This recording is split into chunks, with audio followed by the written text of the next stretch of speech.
والصلاة والسلام على النبي الأمي الكريم الرؤوف الرحيم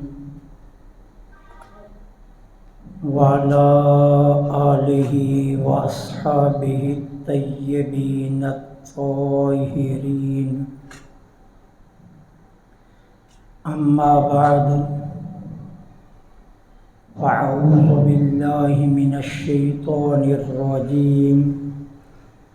بسم الله الرحمن الرحيم. إن الذين آمنوا وعملوا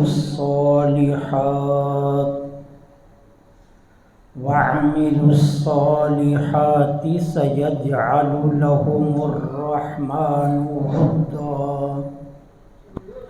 آمنت بالله صدق الله العظيم وصدق رسوله النبي الكريم الأمين ونحن ذلك لمن الشاهدين والشاكرين والحمد لله رب العالمين. مولاي صل وسلم دائما ابدا على حبيبك خير الخلق كلهم، فإن من جودك الدنيا وضرتها ومن علومك علم اللوح والقلم. مولاي صل وسلم دائما أبدا على حبيبك خير الخلق كلهم. رضيت بالله ربا وبالإسلام دينا وبمحمد صلى الله عليه وآله وسلم نبيا ورسولا. غريبا يا رسول الله، غريبا يا رسول الله، غريبا ندارم در جہاں جستوں حبیبم. بری نازم کے ہستم امت تو گناہ گارم ولیکن خوش نصیبم. تمام تعریفیں خالق ارض و سما کے لیے جو معبود حقیقی ہے، جو یکتا بھی ہے اور لا شریک بھی. اسی ذات پر ایمان بھی ہے اور توکل بھی، اور وہ اپنے متوکل بندوں کو کبھی بھی اپنی بارگاہ سے مایوس نہیں کرتا. ارض و سما کے ہر ذرے کے بدلے میں بے حساب و لاتعداد انگنت درود و سلام سیدہ آمینہ کے لال، میرے اور آپ کے آقا امام الانبیاء خاتم المعصومین، شب اسرا کے دولہ، شفیع روز جزا، وَأَوْحَى إِلَىٰ عَبْدِهِ مَا أَوْحَى کی شان کے مالک، وَمَا يَنطِقُ عَنِ الْهَوَىٰ کی زبان، وَالضُّحَىٰ کا چہرہ، وَاللَّيْلِ کی زلف، مَا زَاغَ الْبَصَرُ کے ڈھورے، یاسین، طٰہٰ کے کنڈل، مزمل کی چادر، مدثر کے وارث، جناب احمد مجتبیٰ محمد مصطفیٰ صلی اللہ علیہ وآلہ وسلم کی ذات پر کہ جن کے صدقے میں اللہ جل سبحانہ و تعالی نے ہمیں ان گنت نعمتوں سے مالا مال فرمایا۔ عزت کے لائق سامعین ذی وقار، 5ویں صدی ہجری کے آخر میں اسلام کے اندر انتشار پیدا ہو چکا تھا۔ مسلمان مختلف گروہوں میں بٹ کر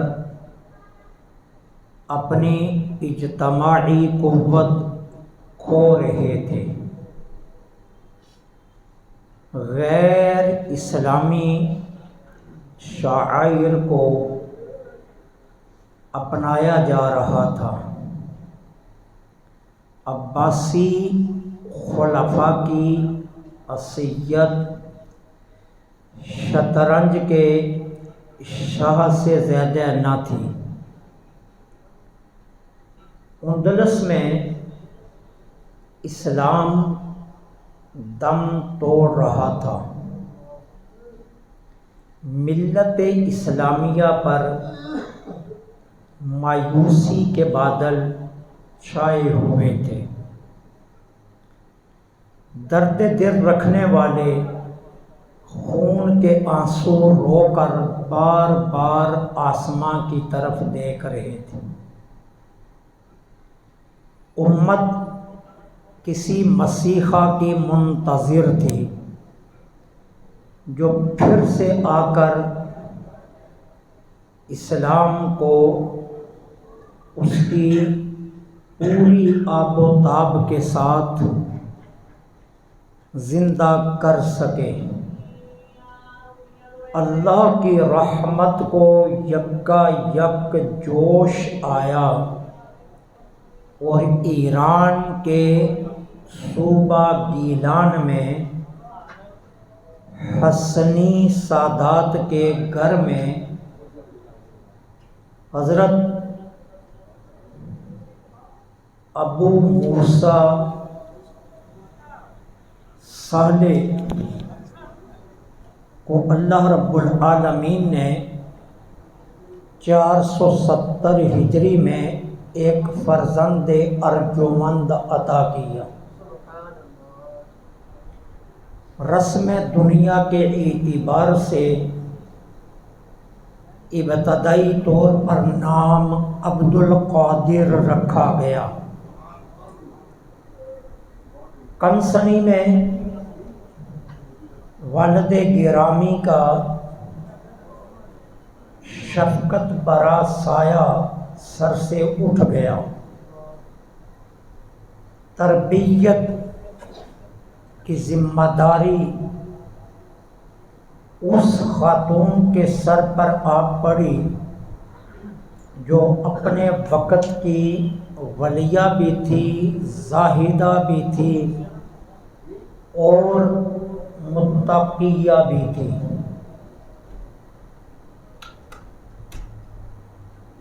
اپنے ماننے والوں کی تربیت کے لیے جو لوگ رات کے پچھلے پہر اٹھ کر رب سے مناجات کا رشتہ جوڑتے ہیں، ظاہر ہے کہ انہیں اپنی اولاد کی فکر کتنی ہوگی۔ 18 برس ابتدائی یہ گیلان میں ہی گزارے۔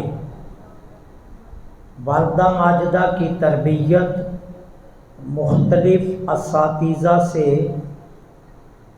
فیض اکتساب اور علوم کی طرف کچھ دھیان۔ 18 برس کی عمر کو پہنچے تو گھر سے باہر نکلے۔ ایک کسان نے کھیت میں ہل جوتا ہوا تھا، اس کے بیل کے پاس گئے اور بیل کی دم کو ہاتھ لگایا۔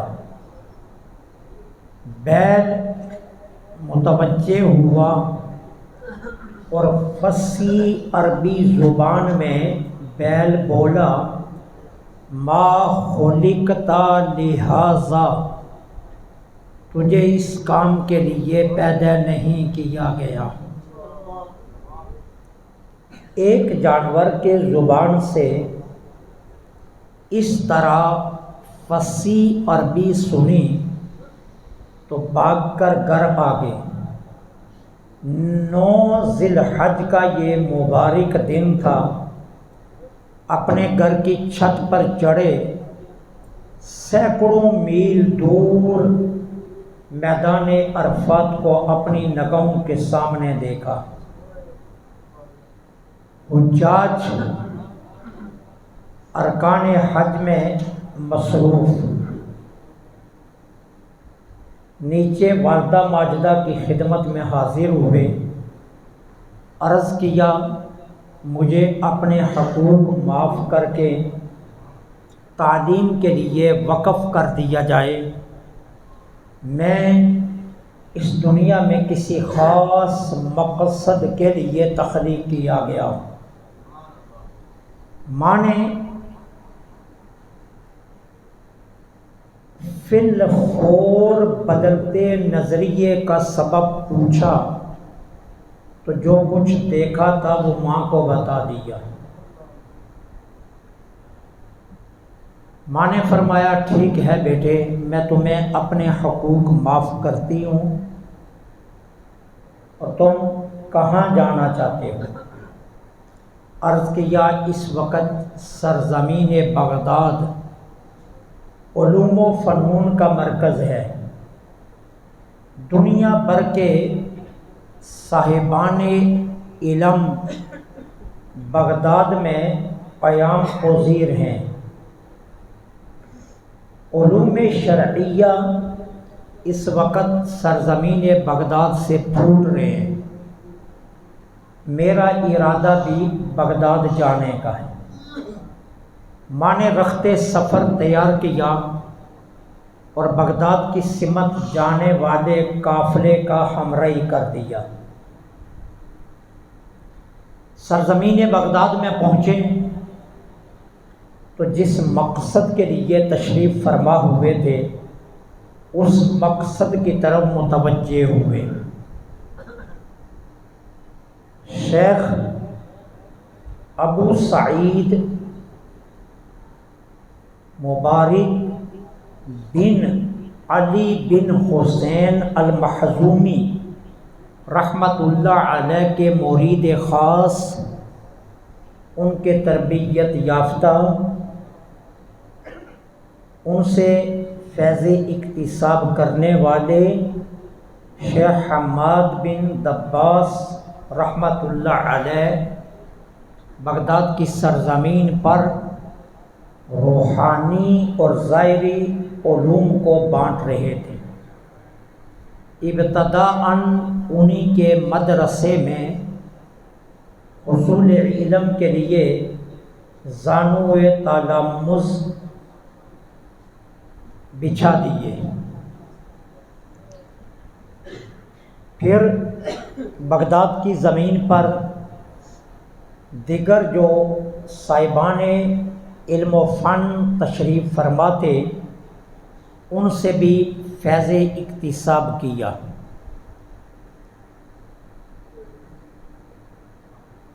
488 میں بغداد میں پہنچے اور صرف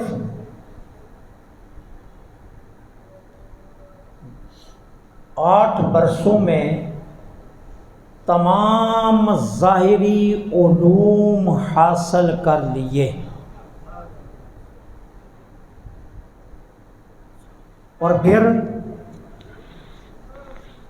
25 برس مجاہدات کی دنیا میں وہ تاریخ رقم کی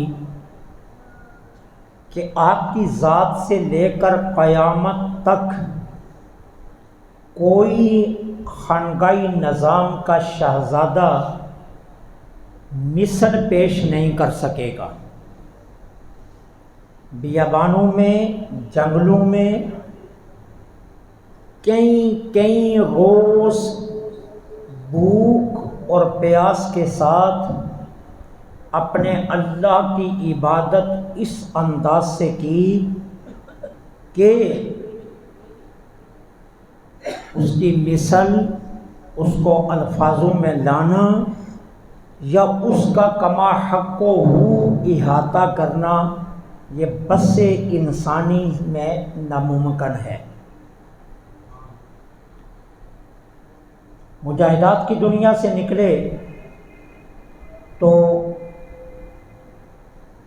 شریعت، فقہ، علم، عمل، فتویٰ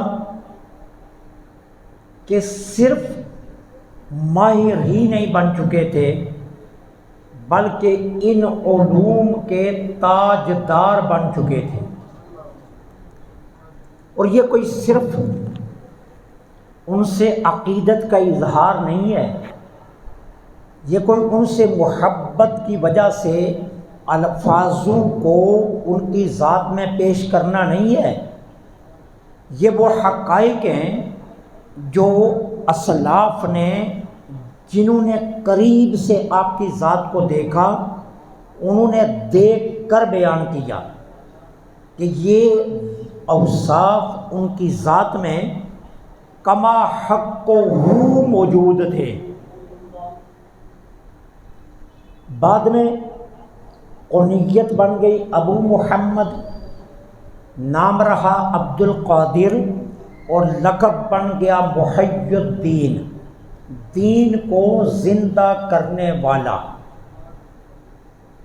اور یہ لقب محض خود نہیں رکھا، والدین کی جانب سے نہیں ملا، اساتذہ کی جانب سے نہیں ملا، شیوخ کی بارگاہوں سے نہیں ملا، بغداد کے صاحبان علم و فن نے نہیں دیا، دنیا کے کسی شخص نے نہیں دیا۔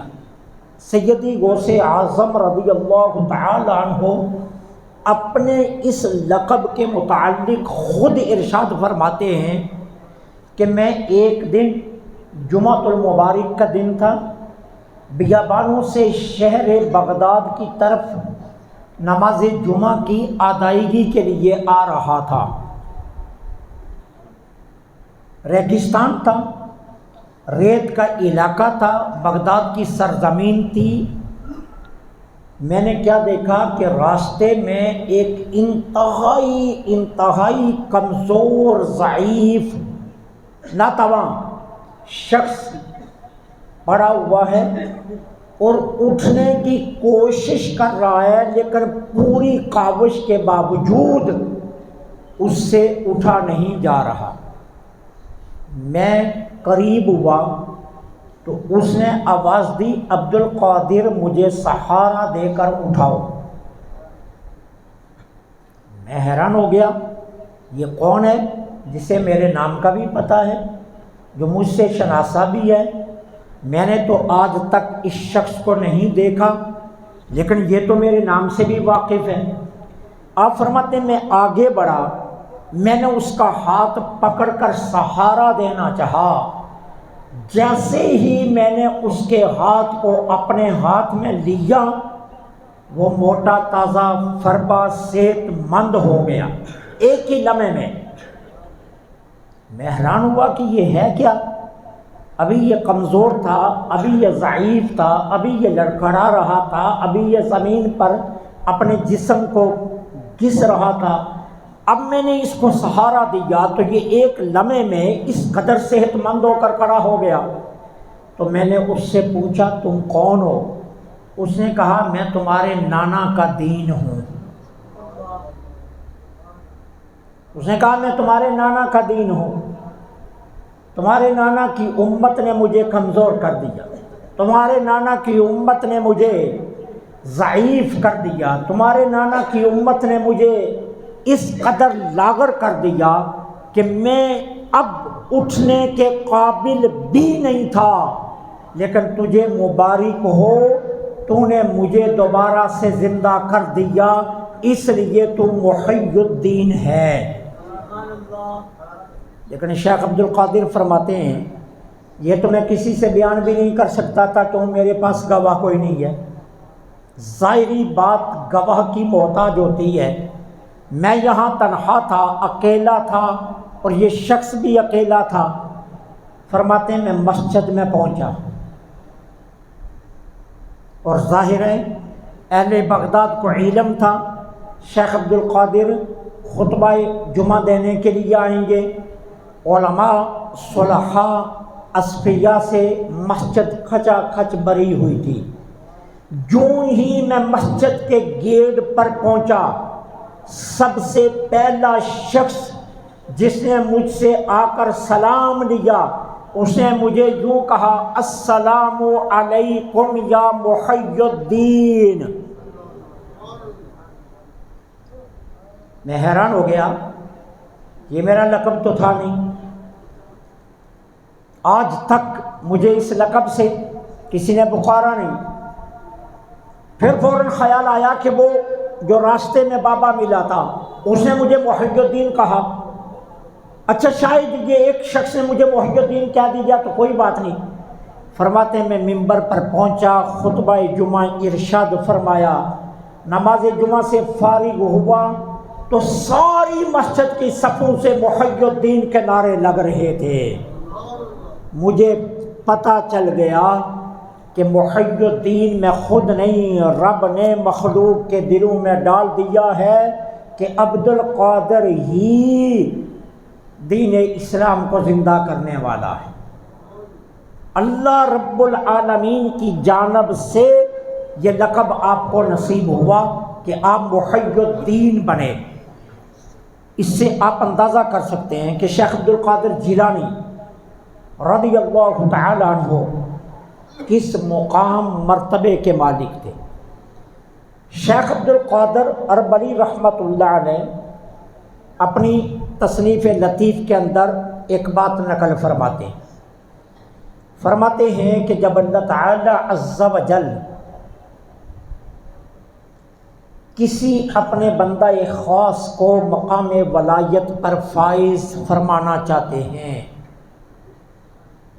کبھی عمل سے، کبھی انتخاب سے، کبھی بندے کے اعمال اس قابل ہو جاتے ہیں کہ طریقت کی شاہراہ کا وہ مسافر بن جاتا ہے، اور کبھی ایسا ہوتا ہے کہ رب العالمین کی بارگاہ سے محبوبوں میں اس کا نام آ جاتا ہے، اس کا انتخاب کر دیا جاتا ہے۔ تو جب اللہ تعالیٰ کسی بندے کو ولایت کے منصب پر فائز کرنا چاہتے ہیں تو جبریل امین کو حکم دیا جاتا ہے اس بندے کو دربار رسالت مآب میں پیش کیا جائے۔ جبریل امین علیہ السلام اس بندے کو حضور کی بارگاہ میں پیش کرتے ہیں۔ یہ شیخ عبد القادر اربلی رحمۃ اللہ علیہ نے یہ لکھا ہے۔ پھر کیا ہوتا ہے، سرکار علیہ الصلوۃ والسلام جبریل امین کو حکم دیتے ہیں اس بندے کو میرے بیٹے عبد القادر کی بارگاہ میں لے جاؤ۔ اب اس بندے کو جبریل امین علیہ السلام عالم روحانیت میں حضرت شیخ عبد القادر جیلانی غوث اعظم رضی اللہ تعالیٰ عنہ میرے اور آپ کے پیر و دستگیر کی خدمت میں پیش کیا جاتا ہے۔ سیدی غوث اعظم اس کو دیکھ کر اگر اس کا نام کتاب محمدیہ میں درج فرما کر مہر لگا دے تو پھر فرماتے ہیں جبریل کو کہ اسے دوبارہ میرے نانا جان کی بارگاہ میں لے جاؤ۔ اب جب دوبارہ حضور کی بارگاہ میں اس شخص کو پیش کیا جاتا ہے تو سرکار دیکھتے ہیں کہ میرے بیٹے عبد القادر کا فیصلہ کیا ہے۔ اب جب مہر لگی دیکھتے ہیں تو پھر سرکار علیہ الصلوۃ والسلام اللہ کی بارگاہ میں عرض کرتے ہیں مولا تو اسے ولایت کا منصب عطا کر دے۔ اب اس شیخ عبد القادر اربلی رحمۃ اللہ علیہ کے اس قول پر بڑے بڑے جلیل القدر محدثین و مفسرین نے تشریحات لکھی ہیں، اپنا نقطۂ نظر بیان کیا ہے، لیکن اس نقطۂ نظر پر سب کا اتفاق ہے کہ حضرت شیخ عبد القادر جیلانی غوث اعظم رضی اللہ تعالی عنہ کے اس کائنات میں تشریف لانے کے بعد سے لے کر اب قیامت تک جس شخص کو بھی ولایت ملے گی اس کے لیے لازم ہے کہ شیخ عبد القادر جیلانی مور لگائیں گے تو ولایت ملے گی۔ یہ آپ کا منصب ہے، یہ آپ کا مرتبہ ہے، یہ آپ کا مقام ہے۔ پھر دیکھیے حضرت شیخ عبد القادر جیلانی غوث اعظم رضی اللہ تعالیٰ عنہ کا مقام و مرتبہ دیکھیے۔ قطب وقت اپنے وقت کے قطب تھے شیخ علی بن حیتی رحمۃ اللہ علیہ، ایک بہت بڑا نام ہے۔ وہ فرماتے ہیں میں سیدی غوث اعظم کی بارگاہ میں حاضر تھا، یہ حضور غوث اعظم کے تربیت یافتہ بھی ہیں، اور شیخ بقا بن بطو یہ بھی تشریف لائے۔ اب ہم دونوں موجود تھے۔ سیدی غوث اعظم رضی اللہ تعالیٰ عنہ نے فرمایا چلو آج چلتے ہیں امام احمد بن حنبل رحمت اللہ علیہ کے مزار پر انوار پر حاضری کے لیے۔ شیخ علی بن حیتی فرماتے ہیں میں شیخ بقا بن بطو اور حضرت شیخ عبد القادر جیلانی رحمہم اللہ، ہم تینوں سیدنا امام احمد بن حنبل رحمت اللہ علیہ کے مزار پر انوار پر حاضری کے لیے حاضر ہوئے۔ جو ہی شیخ عبد القادر جیلانی احاطہ دربار میں داخل ہوئے، یہ دونوں بزرگ فرماتے ہیں ہم نے اپنی نگاہوں سے دیکھا امام احمد بن حنبل اپنی قبر سے باہر نکل آئے، اور باہر نکل کر حضرت شیخ عبد القادر جیلانی کا استقبال کیا۔ ان کے پاس ایک پوشاک تھا، ایک چادر تھی، وہ چادر حضرت غوث اعظم کو پہنائی۔ یہ خواب کی کہانی نہیں ہے، یہ کھلی آنکھوں کی کہانی ہے، یہ کوئی خواب کا منظرنامہ نہیں ہے، یہ کھلی آنکھوں کا منظرنامہ ہے۔ امام احمد بن حنبل اپنے مزار پر انوار سے باہر آ گئے، حضرت غوث اعظم کا استقبال کیا، انہیں پوشاک پہنائی اور پوشاک پہنا کر فرمایا بیٹے عبد القادر یہ پوشاک وہ ہے جو رسول اللہ سے مجھے ملی ہے، یہ میں تجھے عطا کر رہا ہوں، اور سنو علم شریعت، علم حقیقت، علم حال، علم فعل اب اللہ تعالیٰ نے تیرے سپرد کر دیے ہیں۔ اب جس کو بھی علم حقیقت یا علم شریعت حاصل کرنا ہوگا، کما حق ہو یا علم حال و فعل حاصل کرنا ہوگا، وہ قیامت تک تمہارا محتاج ہوگا۔ اب میں کہتا ہوں وہ لوگ جو صرف رفع یدین پر کہتے ہیں عبد القادر ہمارے ہیں، غوث اعظم ہمارے ہیں، کیونکہ وہ رفع یدین کرتے تھے، تو رفع یدین پر غوث اعظم کو اپنا کہنے والوں اب بھی تو اپنا کہو نا، یہ عقیدہ بھی تو اپناؤ نا۔ جب امام احمد بن حنبل اپنی قبر سے باہر آ گئے اور شیخ عبد القادر جیلانی کا استقبال کیا تو پھر مانو اللہ کے اولیاء اپنے مزارات میں زندہ ہیں، جب چاہیں جس وقت چاہیں اپنے مزار سے نکل کر جہاں جانا چاہیں اللہ کے حکم سے جاتے ہیں۔ صرف رفع یدین سے عبد القادر کو اپنا کہنے والوں یہ عقیدہ بھی تو تسلیم کرو نا، یہ بھی تو شیخ عبد القادر جیلانی کا عقیدہ ہے۔ آؤ ایک اور عقیدہ سنو، فتوح الغیب حضرت شیخ عبد القادر جیلانی رحمہ اللہ کی ذاتی تصنیف ہے جو سیدی غوث اعظم نے خود لکھی، فتوح الغیب یہ کتاب کا نام ہے۔ اس میں سیدی غوث اعظم کیا لکھتے ہیں؟ فرماتے ہیں اللہ تعالی نے انبیاء سابقہ کی کتب میں، پہلے نبیوں کی کتابوں میں جو انہیں دی گئی، چاہے وہ صحیفے کی شکل میں تھی یا آسمان سے پوری کتاب کی شکل میں آئی، اس میں ایک بات لکھی ہوئی تھی۔ وہ کیا لکھی ہوئی تھی؟ اے بنی آدم، میں ہی اللہ ہوں۔ یہ ان سارے نبیوں کی کتاب میں یہ بات لکھی ہوئی تھی۔ یہ حضرت شیخ عبد القادر جیلانی فتوح الغیب میں لکھتے ہیں، فرماتے ہیں اے بنی آدم، میں ہی اللہ ہوں، میرے سوا کوئی معبود نہیں۔ میں کسی شے کے ہونے کا جب ارادہ کرتا ہوں تو میرے ارادہ کرنے سے ہی وہ شے ہو جاتی ہے۔ اے بنی آدم، اگر تم میرا ہو جا، اگر تم میرا بن جا تو پھر یہ شان میں تجھے بھی عطا کر دوں گا۔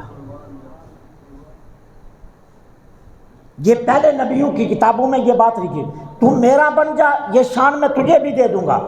کیا کہ جو تو چاہے گا وہ ہو جائے گا، جو تو ارادہ کرے گا وہ ہو جائے گا۔ اب اتنا لکھنے کے بعد شیخ عبد القادر جیلانی آگے کیا لکھتے ہیں؟ فرماتے ہیں اللہ تعالیٰ نے انبیاء کل کو اور اولیاء امت میں سے کچھ اولیاء کو اور صلحاء امت میں سے کچھ صلحاء کو اور کچھ خواص کو یہ منصب دیا ہے کہ جو چاہیں جس وقت چاہیں اللہ وہ کر دیتا ہے۔ اب یہ تو قول ہے حضرت شیخ عبد القادر جیلانی کا۔ اب امام المحدثین، وہ محدث جو تمام مکاتب فکر کے نزدیک متفق ہے، وہ محدث جس سے بر صغیر میں حدیث روایت کی جاتی ہے، اس محدث کو چھوڑا جائے تو بر صغیر میں حدیث کی سند قائم نہیں رہ سکتی۔ شیخ محقق شیخ عبد الحق محدث دہلوی رحمت اللہ علیہ حضرت سیدی غوث اعظم کے اس فتوح الغیب کے اس قول کا اوپر اپنی تشریح لکھتے ہوئے فرماتے ہیں کہ اس میں کوئی شک نہیں ہے، بلا شک و شبہ وہ خواص کہ جن کو اللہ نے یہ منصب عطا کیا کہ جو وہ چاہیں وہ ہو جائے گا، اس میں شیخ عبد القادر جیلانی شامل ہیں۔ یہ امام المحدثین کا قول ہے، یہ شیخ محقق کا قول ہے۔ تو پھر مانو کہ شیخ عبد القادر جیلانی کو اللہ نے یہ رتبہ دیا ہے، یہ مقام دیا، یہ منصب دیا ہے کہ جو وہ چاہیں وہ ہو جاتا ہے۔ پھر دیکھیے علامہ ابن جوزی، میں نے کئی مرتبہ اپنے گفتگو میں علامہ ابن جوزی کا ذکر کیا، ان کا نام ہے عبد الرحمن ابن جوزی سے مشہور ہیں، یہ بہت بڑے محدث ہیں۔ اور کتنے بڑے محدث ہیں، ان کی ایک بات سنیے آپ کو اندازہ ہو جائے گا۔ یہ جس قلم سے حدیث لکھتے تھے نا، اس قلم کو جب تراشتے تھے نا، وہ پرانا دور تھا جب بنے بنائے قلم نہیں ملتے تھے، تو جب قلم گھس جاتی تو اس کو تراش کر اس کا سرا نیا بناتے، تو اپنے پاس ایک تھیلا رکھا ہوا تھا، وہ تراشا اس تھیلے میں ڈالتے رہتے تھے، پھینکتے نہیں تھے۔ اب وصال کا وقت قریب آیا تو اپنے بیٹے کو وصیت کیا کی، میرے غسل کے لیے جو پانی گرم کیا جائے گا اس کے نیچے یہ تراشے لگائے جائیں، یہ تراشوں سے پانی گرم کیا جائے، جو تراشے حدیث لکھتے ہوئے میں نے اکٹھے کیے۔ اب علامہ ابن جوزی کا وصال ہو گیا، اسی تراشوں سے پانی گرم کیا گیا، آپ کو غسل دیا گیا، آپ کی تدفین ہو گئی۔ وقت کے ایک ولی نے، محدث نے آپ کو خواب میں دیکھا، پوچھا ابن جوزی بتاؤ اللہ نے تمہارے ساتھ کیا کیا؟ تو علامہ ابن جوزی فرماتے ہیں جب میں قبر میں آیا تو اللہ تعالیٰ بغیر کسی حجاب کے مجھ سے مخاطب ہوا اور فرمایا ابن جوزی تو نے میرے محبوب کی حدیث سے جو محبت کی ہے اور جو تراشوں سے محبت کی ہے، ان تراشوں کی وجہ سے ہم نے تجھے بخش دیا۔ یہ علامہ ابن جوزی ہیں۔ اب شیخ محقق علامہ ابن جوزی کا قول سننا پھر آپ کو پتہ چلے گا شیخ عبد القادر جیلانی کا مقام و مرتبہ کیا ہے۔ علامہ ابن جوزی فرماتے ہیں کہ میں اور حافظ ابو العباس بغدادی، یہ بہت بڑے محدث تھے، بہت بڑے زاہد تھے، یہ بغداد کے رہنے والے تھے، ابو العباس بغدادی فرماتے ہیں ہم دونوں مل کر، علامہ ابن جوزی اور ابو العباس بغدادی فرماتے ہیں ہم دونوں مل کر حضور غوث اعظم کی محفل میں گئے۔ اب سیدی غوث اعظم اپنے ارادت مندوں کی محفل لے کر بیٹھے ہوئے تھے اپنے مدرسے میں۔ اب وہاں دوران محفل ایک قاری صاحب نے قرآن کریم کی ایک آیا کی تلاوت کی۔ اب سیدی غوث اعظم نے اس آیت کی تفسیر شروع کر دی، بیان کرنی، ایک تفسیر بیان کی۔ شیخ ابو العباس فرماتے ہیں میں نے ابن جوزی، چونکہ یہ بہت بڑے مفسر بھی تھے، محدث بھی تھے، بغداد میں ان کے پائے کا عالم کوئی نہیں تھا، ابن جوزی جیسا عالم بغداد میں نہیں تھا، تو اس نظریے سے ابو العباس بغدادی کہتے ہیں میں نے ابن جوزی سے پوچھا یہ تفسیر آپ کو آتی ہے جو عبد القادر جیلانی نے بیان کی؟ انہوں نے کہا مجھے آتی ہے۔ اب شیخ عبد القادر جیلانی نے اسی آیت کی دوسری تفسیر بیان کی۔ ابو العباس کہتے ہیں میں نے ابن جوزی سے پوچھا یہ آپ کو آتی ہے؟ انہوں نے کہا یہ مجھے آتی ہے۔ پھر شیخ عبد القادر جیلانی نے ایک اور بیان کر دی۔ انہیں نہیں پتا کہ ہم آپس میں کیا کر رہے ہیں، وہ شیخ عبد القادر جیلانی اپنے ہی انداز میں بیان کر رہے ہیں، کرتے کرتے 12 تفاسیر بیان کی ایک آیت کی شیخ عبد القادر جیلانی نے۔ میں نے ابن جوزی سے پوچھا، انہوں نے کہا یہ 12 کی 12 مجھے آتی ہیں۔ اب شیخ عبد القادر جیلانی خاموش نہیں ہوئے یہاں تک کہ اس ایک آیت کی 40 تفاسیر بیان کر دی۔ اب جب 12 سے آگے چلے نا تو ابن جوزی نے کہا یہ مجھے نہیں آتی، اگلی یہ مجھے نہیں آتی، اگلی یہ مجھے نہیں آتی، اگلی یہ مجھے نہیں آتی، 40 تفاسیر، جبکہ ابن جوزی کو بغداد کا سب سے بڑا عالم مانا جاتا تھا، سب سے بڑا محدث مانا جاتا تھا۔ اب شیخ عبد القادر جیلانی جب بیان فرمانے لگے تو وہ کہتے ہیں یہ مجھے نہیں پتا، یہ مجھے نہیں پتا۔ 40 تفاسیر کے بعد اب ہوا کیا، شیخ عبد القادر جیلانی فرماتے اچھا اب ہم قال سے حال کی طرف چلتے ہیں۔ قال سے حال کی طرف کیا مطلب کہ یہ تو ظاہری میں نے تفسیریں بیان کی ہیں، اب اس آیت کی روحانی تفسیریں شروع کرتے ہیں، اب ہم قال سے حال کی طرف چلتے ہیں۔ کہتے ہیں جب شیخ عبد القادر جیلانی نے یہ فرمایا نا ہم قال سے حال کی طرف چلتے ہیں، تو مجمع میں کوئی بندہ ایسا نہیں تھا کہ جس پر عجب اور دقت طاری نہ ہوئی ہو، اور بغداد کا سب سے بڑا محدث ابن جوزی ان کا حال یہ تھا کہ وہ اپنی پوشاک کو پھاڑ رہے تھے، چاک کر رہے تھے اور سینہ پیٹ رہے تھے، اور ان پر یہ کیفیت تھی کہ وہ مرغے بسمل کی طرح تڑپ رہے تھے اور بار بار کہہ رہے تھے عبد القادر جیلانی جیسا کائنات میں عالم کوئی نہیں ہے۔ یہ محدث جو بغداد کا سب سے بڑا تھا وہ حالت جذب میں کہہ رہا ہے کہ شیخ عبد القادر جیلانی جیسا بڑا عالم کوئی نہیں۔ یہ سیدی غوث اعظم رضی اللہ تعالیٰ عنہ کا مقام ہے، یہ ان کا مرتبہ ہے، یہ ان کی عظمت ہے، یہ ان کا وہ درجہ ہے علم میں جو اللہ تعالیٰ نے ان کو عطا کیا تھا۔ اس لیے علامہ ابن قدامہ یہ شافعی مسلک کے بہت بڑے محدث ہیں، ابن قدامہ شافعی مسلک کے محدث ہیں۔ وہ کیا کہتے ہیں؟ وہ کہتے ہیں عبد القادر جیلانی سیدی غوث اعظم کے ہم زمانہ ہیں، سیدی غوث اعظم کی بارگاہ میں آئے بھی، ابن قدامہ ملے بھی۔ وہ کیا کہتے ہیں؟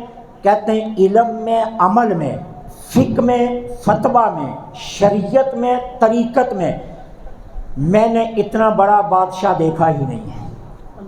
یہ فقہ کا بھی بادشاہ ہے تو یہ شریعت کا بھی بادشاہ ہے، یہ روحانیت کا بھی بادشاہ ہے تو یہ طریقت کا بھی بادشاہ ہے۔ وہ کہتے ہیں یہ جس سمت اس کو دیکھا جائے یہ بادشاہ ہی بادشاہ نظر آتا ہے۔ یہ ابن قدامہ جیسا شخص کہتا ہے۔ حنبلی مسلک کے ایک بہت بڑے بزرگ گزرے ہیں، ابن رجب حنبلی، بہت تصنیفات ہیں، بہت بڑے محدث ہیں، حنبلی مسلک سے ان کا تعلق تھا اور ان کا ایک بہت بڑا مقام ہے، مرتبہ ہے، رتبہ ہے۔ علامہ زین الدین ابن رجب حنبلی کیا فرماتے ہیں سیدی غوث اعظم کے متعلق؟ جب حضور غوث اعظم کو ملے تو پھر واپس کسی نے پوچھا عبد القادر کو کیا دیکھا؟ کہا یہ وقت کا شیخ بھی ہے اور یہ سب سے بڑا عالم بھی ہے۔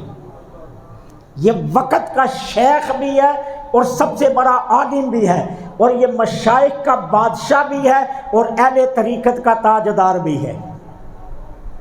یہ سیدی غوث اعظم کے بارے میں علامہ ابن رجب حنبلی فرما رہے ہیں، اور حافظ ابن کثیر، جن کو حافظ عماد الدین ابن کثیر کہتے ہیں، جن کی بہت ساری کتب ہیں لیکن مشہور کتب میں تفسیر ابن کثیر ہے، اور انہوں نے تاریخ کی ایک بہت بڑی کتاب لکھی، تاریخ ابن کثیر، جو 12 جلدوں میں اس وقت ملتی ہے۔ اس کے اندر کیا لکھتے ہیں؟ تاریخ ابن کثیر کے اندر علامہ ابن کثیر فرماتے ہیں آپ علم حدیث، فقہ، واعظ و ارشاد اور علوم حقائق میں اتنا لمبا ہاتھ رکھتے تھے کہ ان جیسا میں نے کوئی اور عالم نہیں دیکھا۔ یہ ابن کثیر آپ کے متعلق کہتے ہیں کہ یہ اتنے بڑی شخصیت کے مالک تھے۔ اور پھر اللہ اکبر، امام ربانی عبد الوہاب شعرانی، جن کو کون نہیں جانتا؟ علامہ عبد الوہاب شعرانی ایک شخصیت کا نام ہے، ایک محدث، ایک مفسر، ایک وقت کا ولی کامل، ایک عظیم شخصیت کے مالک۔ آپ فرماتے ہیں میں نے شیخ عبد القادر جیلانی کو دیکھا، وہ ایک وقت میں 13 کلاموں میں گفتگو کیا کرتے تھے، 13 زبانوں میں۔ شیخ عبد القادر جیلانی ایک ہی وقت میں 13 زبانوں میں کلام کیا کرتے تھے۔ یہ آپ کا علمی مقام، یہ آپ کا علمی رتبہ جو شیخ عبد القادر جیلانی غوث اعظم رضی اللہ تعالیٰ عنہ کو ملا ہے۔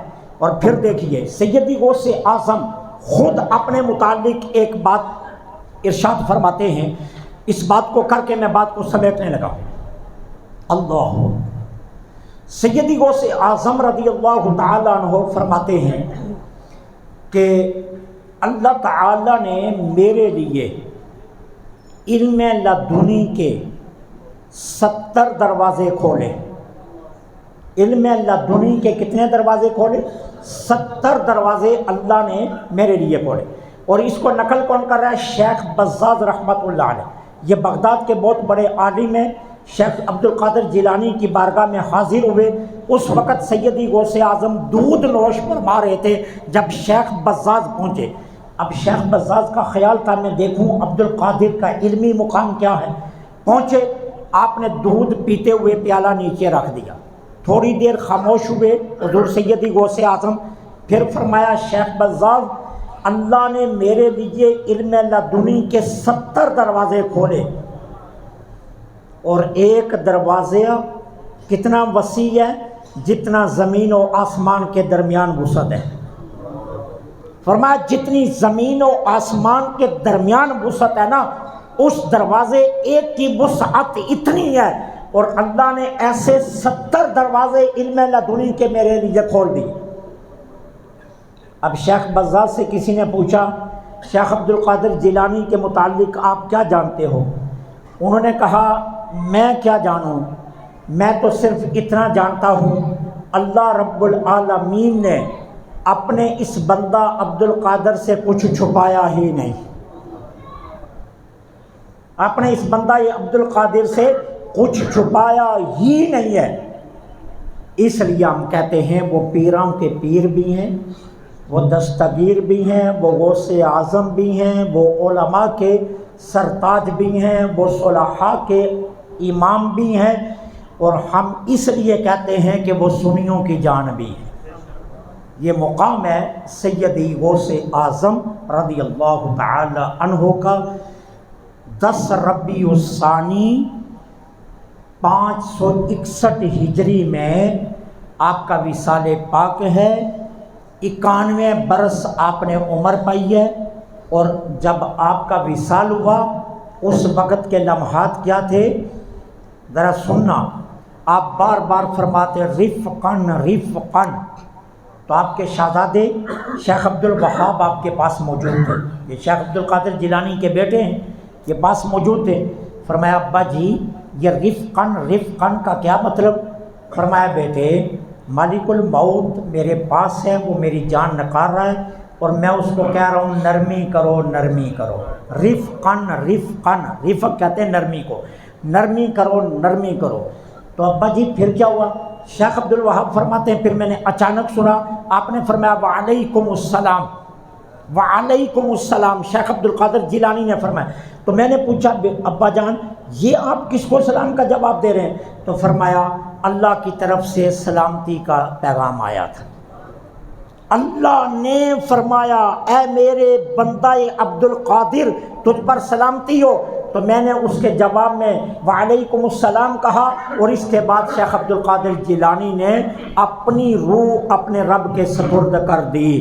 آپ کے شہزادے شیخ عبد الوہاب رحمۃ اللہ علیہ نے آپ کی نماز جنازہ پڑھائی، ظاہراً تو دنیا سے چلے گئے، بغداد کی سرزمین میں دفن ہو گئے، لیکن یاد رکھنا ان کا روحانی مرتبہ مقام منصب یہ ہے کہ وہ آج بھی سنیوں کے دلوں میں زندہ نہیں، سنیوں کے پاس بھی زندہ ہیں، وہ آج بھی اپنے ماننے والوں کے پاس ہیں، آج بھی ان کی مدد کرتے ہیں، آج بھی ان کو روحانی فیض دیتے ہیں، اور ان کا یہ حکم قیامت تک کے لیے ہے کہ مجھے مان لے، مجھے مان لے، مجھے مان لے، قادری ہو جا پھر بے فکر ہو جا، بس خیال رکھنا مجھے ماننا۔ مجھے ماننے کا مطلب یہ نہیں میں غوث اعظم کا ماننے، میری تعلیمات پر عمل کر، میری تعلیمات پر عمل کر، پھر جو کمی رہ جائے گی وہ قیامت کے دن عبد القادر خود تجھے بچا لے گا۔ یہ ان کا پیغام قصیدہ غوثیہ میں آج بھی موجود ہے، مریدی لا تخف کہہ کے سہارا دیا غلاموں کو، اب قیامت تک رہے بے خوف بندہ غوث اعظم کا۔ یہ قصیدہ غوثیہ کے شعر کا پنجابی ترجمہ ہے کہ آپ نے فرمایا تھا میری تعلیمات پر عمل کر پھر بے فکر ہو جا، جو کمی پیشی رہ گئی وہ قیامت کے دن میں خود سنبھال لوں گا۔ دعا ہے اللہ